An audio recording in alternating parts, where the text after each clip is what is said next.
Hi everyone, my name is Vince Gauman. Thank you so much for visiting my YouTube channel. So I have a question for you. If you look back at your childhood, how often did the adults around you, adults being your parents, your grandparents, your uncles, your aunts, your teachers, your ministers, um, your friends' parents, how often did they ask you questions such as, what does your heart tell you? What does your heart feel? What do you feel inside? What's true to you? What matters to you? What do you value? What does your intuition tell you? What do you dream of? What are you imagining? What feels right inside your soul? How often did people ask you those sorts of questions? That, or those questions, as compared to how often did adults tell you what to think, tell you what to do, tell you what to believe? How often did they teach, mold, direct, versus draw out of you? I used to lead play shops. I called them play shops, but they were actually workshops, but they were very much fun and interactive, so I called them play shops. And I led a lot of keynotes. And I would ask my participants, especially in the trainings I did that were focused on communication and intuition and play as well. I did a lot on intuition. And I'd ask my participants this question: how much did people ask you questions when you grew up versus give you information? And on average, it was around 90% of the time people were given information, had information put into them versus information drawn out of them. So, and for you, it might be 100%. But it's hard to find anyone who had a childhood where there was a lot of adults spent time drawing information out of them by asking questions that were really about connecting to the heart, connecting to the soul. So we lived in a time back then, and it is getting better, I will say. We are evolving, but we lived in a time where it had some of those older values of children were to be seen and not heard. Children were to, obey, follow the rules, and that still exists today. But I would say that parents are a lot more liberal. The education system is a lot more liberal as well. Although I do not support the current education system at all, but I will say that it has evolved to be a lot more student-centered, which is a good thing. But we were raised not to place, we were raised to give our power away to other people. We were raised to have what's called an external locus of control. External locus of control means that I define myself, I make sense of myself, I make sense of life based on what other people tell me. And then what happens is that we become what's called more extrinsically motivated versus more intrinsically motivated, motivated based on what feels right to me.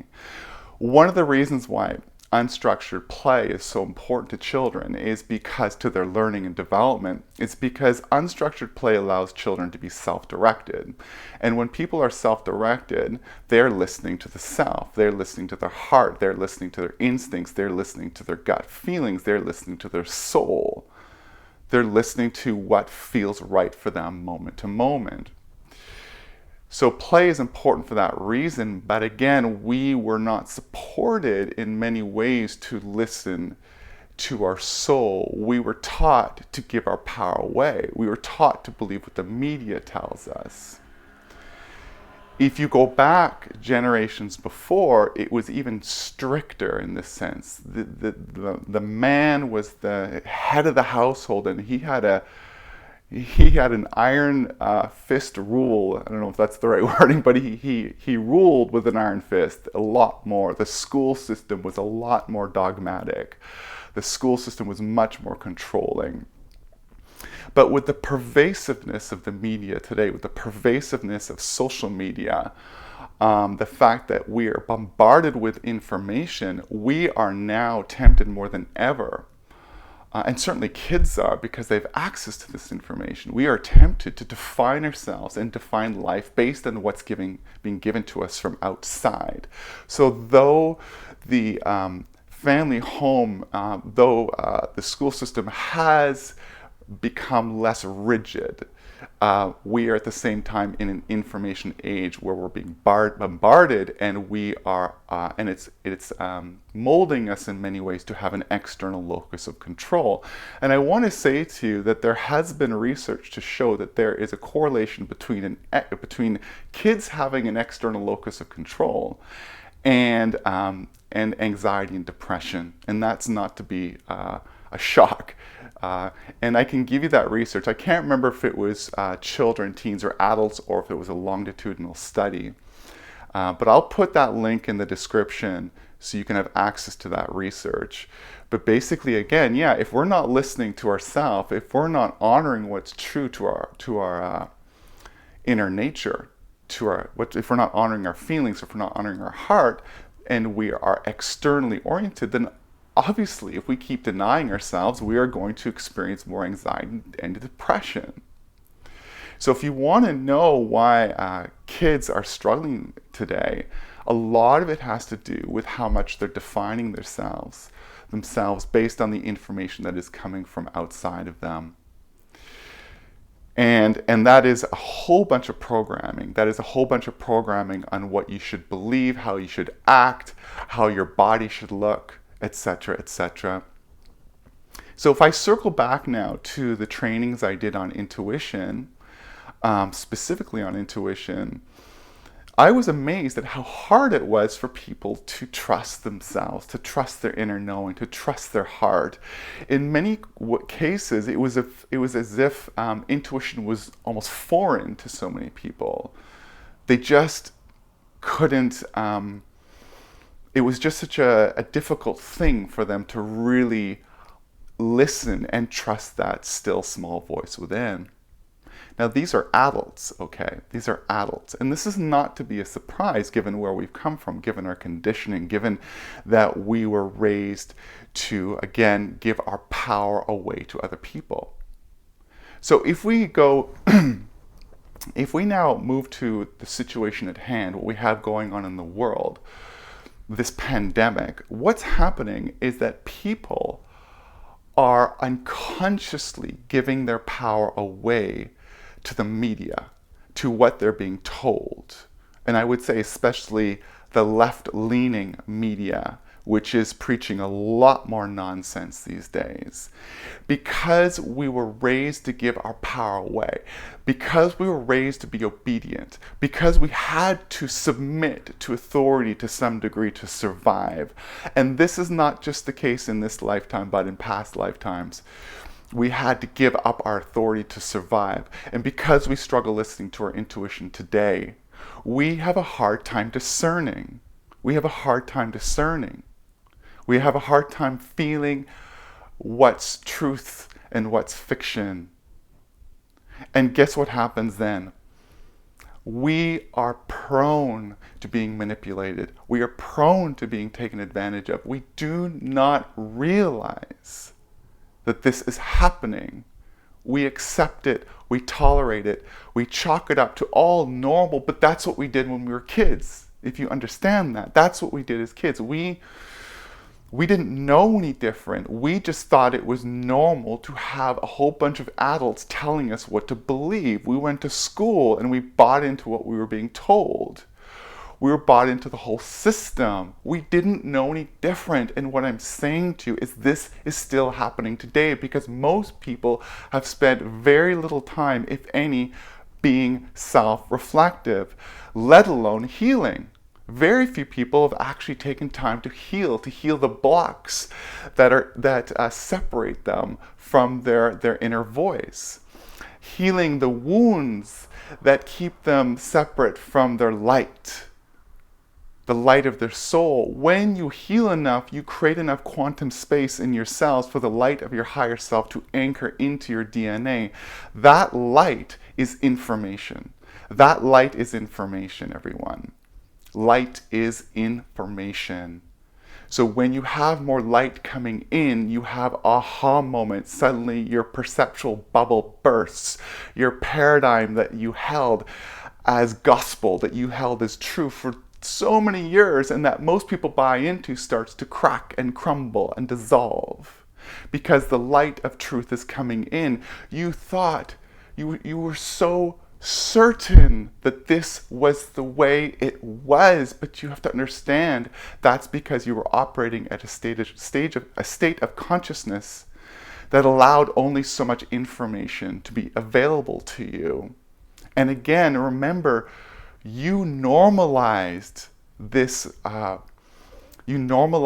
way of living as a child. You normalized giving your power away. So we do it without knowing we're doing it as adults. We default to patterns of submission and obedience and taking things as, well, this is just the way it is. Just like we did in classrooms, in school. We sat there at our desks and we said, well, must be true.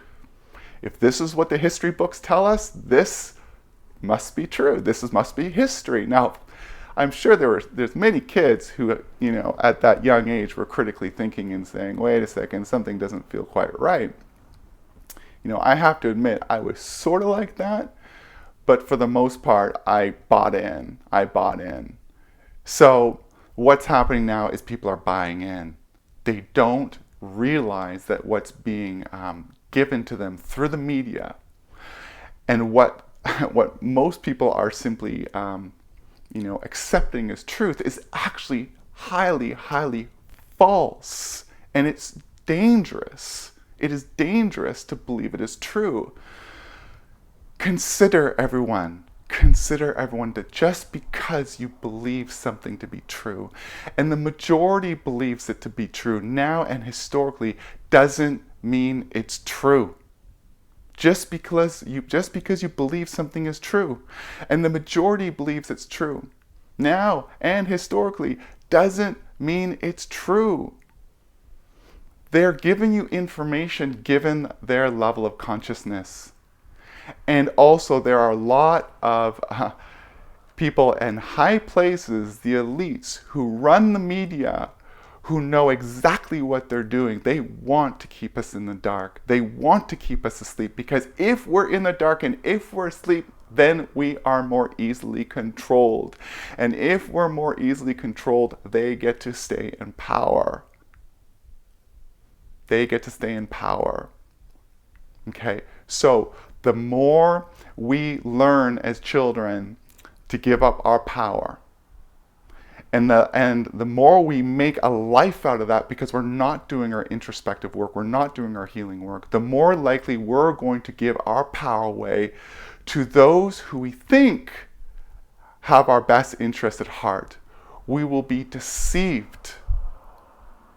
This is such a hard pill to swallow. This is such a hard pill to swallow for people, because it is so shattering. It is so big to think that what they thought was true all this time actually may not be true. They don't realize how much programming there is through the media, through billboards, through, you can look at what someone has written on their t-shirt. You can look at television shows, there is programming everywhere. We have bought into it. We bought into it. We didn't know any difference. Our parents didn't know any different. Our teachers didn't know any different. But we bought into it, and it is dangerous. And now is the time to wake up, everyone. It is the time to wake up and consider that maybe it's not what it seems. And as you turn on the light in your DNA, as you open to, through your healing work, your courageous healing work, as you open to the light of your higher self, and that anchors in, as you clear out all the dogma that has kept you separate from the light, that light brings in new information, and that light reveals to you the truth of who you are and the truth of things that it's no small thing to realize. So I will leave you with that. And I hope that inspires you. If this video inspires you, please subscribe to my YouTube channel and click notifications. And thank you for watching.